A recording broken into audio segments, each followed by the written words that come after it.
Hey lovelies. So this is my last video of the day, and I am with this video finishing out the Suit of Cups. So I want to talk with you all about the King of Cups. And um, this is a card that um, became very meaningful for me maybe 3 or 4 months ago. I was doing a reading, and I was reading for someone who was working through some issues about relationships in her family and transitions in her life, and this was one of the central cards in the spread. We were using, this is the um, Tarot of the Magical Forest, and I always love what Kelly Bear says about this, you know, that there's no forest in the Tarot of the Magical Forest, but what there are amazingly adorable, although also slightly, ever so slightly kind of creepy, scary at moments, little critters. And the bunnies are the figures for the cups. So this is the King of Cups in that deck. And, you know, what became really clear in this reading is the way in which this air of water, you know, the elemental association with the king being air and the elemental association of the suit being water. That air of water here, what it means to have that kind of um, sort of equanimous, balanced overview, like the air, which can sort of surround and penetrate all things. What it means to have that kind of complete overview in the suit of water is to be able to be king on a throne with no solid basis underneath. You know, to literally be sitting on the watery depths. So what does it mean to take up your perch and to find your stability in the midst of those currents of life? And in this reading, it was really clear also that the watery depths, you know, this is the unconscious, this is the depths of the heart, this is submerged emotions, past traumas. This is a whole world of shadow and of light. And here I'm thinking back to the Tarot of the Waters imagery for the Ten of Cups, which had this sea serpent family in the watery depths by the wreckage of a sunken ship, and there was light penetrating through the water. And just that reminder that the deeps of water are penetrated by the light, just as our most enlightened moments are also equally permeated by shadow. Shadow and light come together.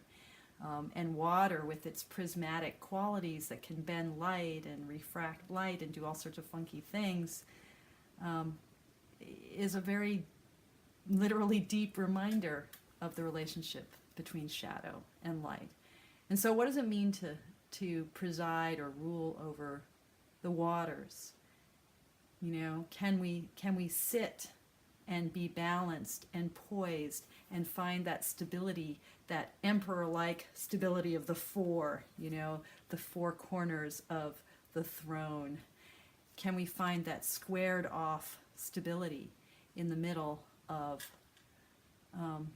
uncertainty, in the middle of unfathomable depths, in the middle of darkness, only somewhat penetrated by light?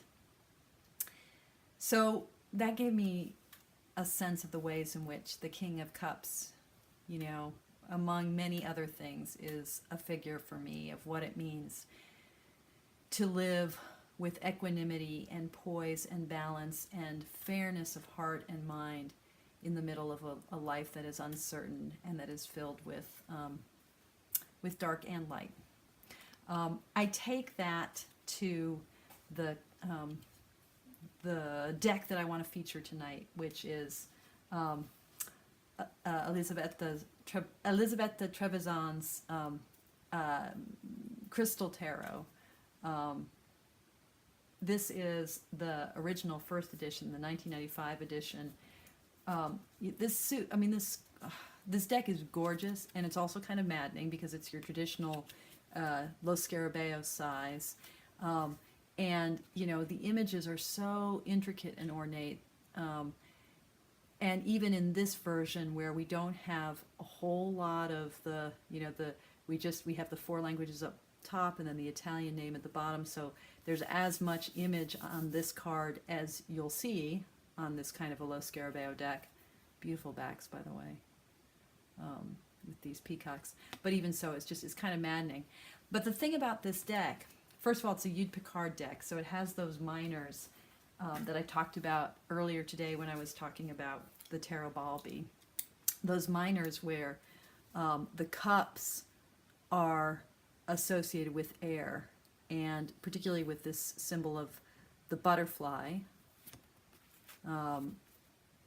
a symbol of the soul, of transformation, of the way in which air and the mobility of air signifies the possibility of change and growth.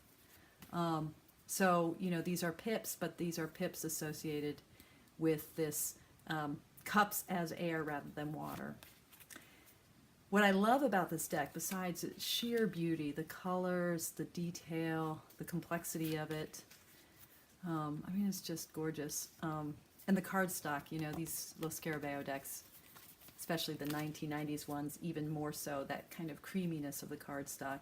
What I love about this deck is that the quality of the images reflect the ways in which these cards were produced. So Trebizond painted with tempera on glass and sought to recreate a kind of stained glass effect.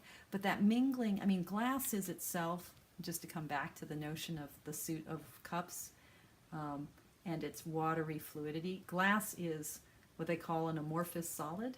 Glass is kind of watery in its solidity, right? So if you've ever seen really, really, really old windows, they're thicker at the base than they are at the top because the glass is kind of settled. So, think about painting on glass and just the way in which there's a kind of wateriness to this art form itself. But of course, Trebizond is working with the Eudes Picard, so, the suit of cups isn't about water, it's about air. This is beautiful. This knave of cups.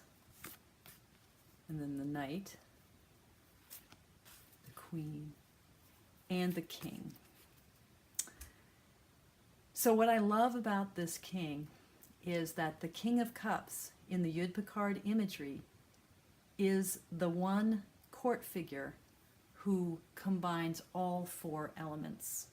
And so, in a way, this comes back to my sense of the kind of complexity of this Knight of Cups from the Tarot of the Magical Forest, where, what it means to be King of Cups is to be able to find equanimity and balance and poise in the midst of the watery deeps, in the midst of great uncertainty. That kind of stability and mastery is really called forth in this image. And Trebizond is completely echoing Eudes Picard's 1909 description of this card. So the King of Cups is holding a pickaxe. This agricultural tool, we see the kind of earthy fruits of his labor down here. And the pickaxe itself, which ties him to the earth, is wandy in its wooden, useful tool like nature, right? And then he's holding, however, this sort of the symbol of air, the staff that has the butterfly on top, but dominating the picture, even though water is not associated with the cups in the Picard system, is a cup with 4 streams of water coming from it. A cup that looks very much like the traditional Ace of Cups that gets produced in the Smith-Waite imagery, right?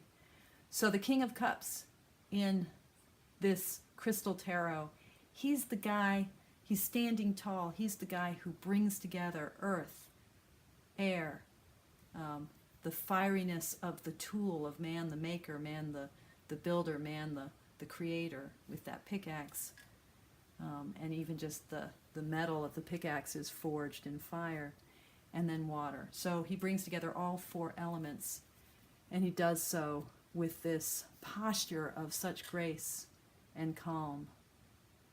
And sort of in the backdrop, is a kingdom that is only hinted at with those swaths of color, but it's a kingdom that seems to be illuminated, golden, and at peace. So, you know, this is a king I can relate to. This is a king I can aspire to. This is a king who is able to open his heart so wide that all the capacities of the human soul find a home. From air to water to fire to earth. Yeah, it's an image of real completion.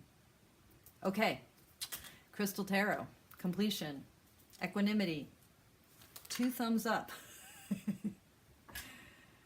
Okay, as always, guys, thank you so much for joining me. And, you know, thanks for all that you bring to this beautiful world of ours. As we move away from the kind of stability and equanimity and completion and expansion of the heart of the cups into this, the pointy world of swords, may we nonetheless keep our hearts open, even while we enter the world of sharp and cutting blades, which will be the last 14 cards of this 78 days of tarot. So yeah, we're closing in on the end, and a number of you have written in comments like, yeah, you're almost there, keep up with. Yeah, I'm not really looking for this to end. But like all things, it will end, and in 14 days too. Much love.